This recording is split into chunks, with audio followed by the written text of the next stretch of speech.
knjigi je naslov, novi knjigi Vojno stanje. To je naslovnica Dobrodošli Peter Dobaj izbral. Jaz sem se strinjal. No, knjiga je fragmentarna, v bistvu malo zavajajoče je vojno stanje, čeprav je en del je avtobiografski, drugače pa potovanje na jug, na Balkan. Notri so moje prijatelji, eden pokojni iz Predora.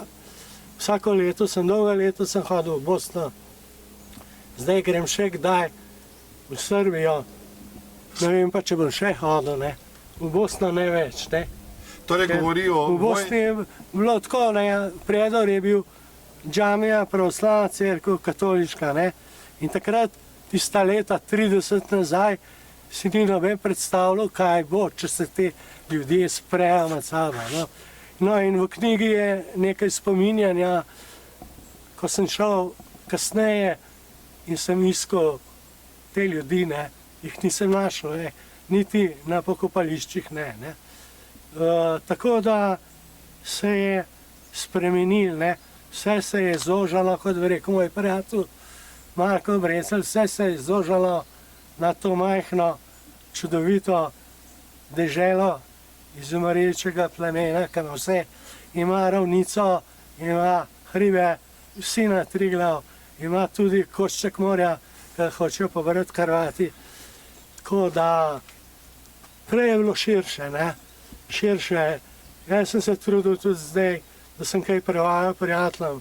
Nekaj knjig sem izdal, 2 antologije poezije, tako da neko vest sem obdržal, ki je prekinjena na nek način, umetno. Ampak knjiga Vojno stanje je roman. To je tudi v knjigi. Je roman. Ja. Bistveno je to, pa vojno stanje je nekak naslov, neka vojna v človeku, ki se prepozno spoznaš, da si se žrl, ko pač za stvari, ki so bile nepomembne. Ti pa življenje vedno izstavi račune za vse napake in za vse kozlarije in tako naprej. Kot je rekla Edith Piaf, nič ne obžalujemo,